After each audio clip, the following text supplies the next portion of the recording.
Josh Harvey of Fox Sports next with Harrison Phillips, three-star defensive lineman in the state of Nebraska. We're out here at the Domination Nebraska Top 50. A good day for you. You go home with some hardware. Just talk a little bit about the camp and you know, your thoughts on the night. I thought the camp was run pretty well. With the little space we have and the kind of sketchy turf to say, I thought it was put together very well, and I came looking to compete very hard. I knew that there were some awards and I really wanted to win them. My numbers were a little bit down from what they were, you know, my pro agility was pretty good. I ran a 4.3 and my broad jump was in the 9s. I won the bench press, but they were all just a little bit, you know, because it's my first time coming out and competing on these combine stuff. So I know what to work on and what I need to do to come out and really shock these people at the camps I attend this summer. But like I said, I thought the combine was, I thought the whole camp was overall ran very well. Duke offered earlier in the week. That pushed your offer list into the double digits at 11. Yep. Just, did you ever imagine that you would be sitting where you're at right now in May?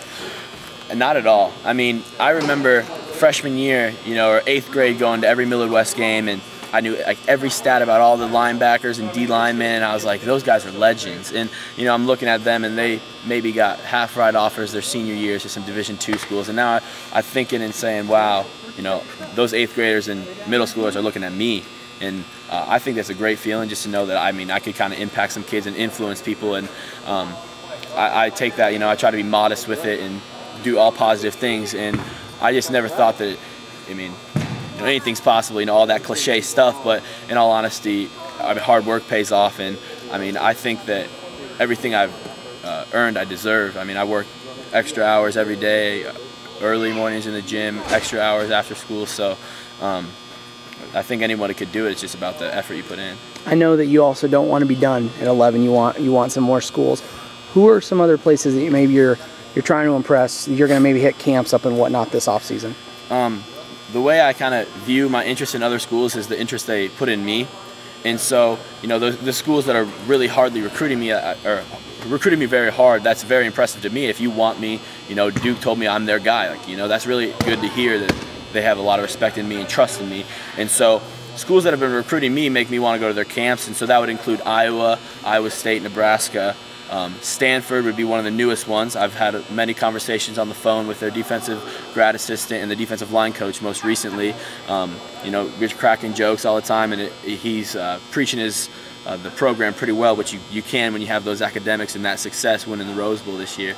And I'm going to go up to the Chicago Showcase at Northwestern, because a lot of the schools that have offered me all are there, and just for financial reasons it's easier to go to one place where they're all there. You know, I want to go stop at every school that's offered me, but financial reasons now it's hard to do. So like I said, that list of Iowa, Iowa State, Wisconsin, Nebraska, Stanford, and maybe Arizona State are some schools that are looking at me, which I have mutual interest, if not more, back at them. Before we let you go, we got to ask you this. Obviously, being a guy from the state of Nebraska, a lot of the questions about this recruiting class are, will Harrison Phillips get an offer? I guess, aside from where you feel like you are with them, I guess how much are fans in your ear about, hey, when are you going to get that offer? You know, if you get that offer, what are you going to do? Kind of, you know, describe that atmosphere a little bit. Well, I mean, it's so it's kind of hysterical to think of everyone has their opinions, and so let's say I go up to Lifetime, you know, the big gym in Omaha. I might be on the elliptical, and I'll have 3 grown men come up to me and tell me a different school to go play at. And I mean, they're like, "You're Harrison Phillips?" I'm like, "Yeah." They're like, "Go to Nebraska, or go to Hawkeyes, be a Cyclone." And so it's funny just to see everyone, and my parents have their favorites, and my coach has his favorite. My friends are saying, "Oh, go here, you're stupid if you don't go there." But overall, you know, it's fun. It's just, you know, a fun atmosphere, and it's kind of hard because, you know, at 17 years old, it's hard to plan your whole future. And so I got people telling me, if you don't go Ivy League, you're stupid, you know, or if you want to play in the NFL, you have to go to, you know, you have to go to Iowa, or you have to go to Wisconsin, you know. And so it's just kind of, you know, my decision. It's going to be hard to say, you know, if I end up going far away from my parents, that's going to be a hard decision, or if I just go downtown right by Lincoln and my parents can see me all the time, or same with anywhere around.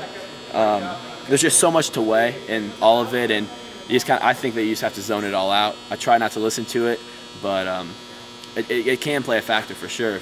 Let's say both of my You know, both my parents, my coaches, and all my friends say, go to Lincoln, and Lincoln gives me a scholarship. Obviously, I'll weigh that in my recruiting, which you probably shouldn't, but that's just kind of how it is at 17.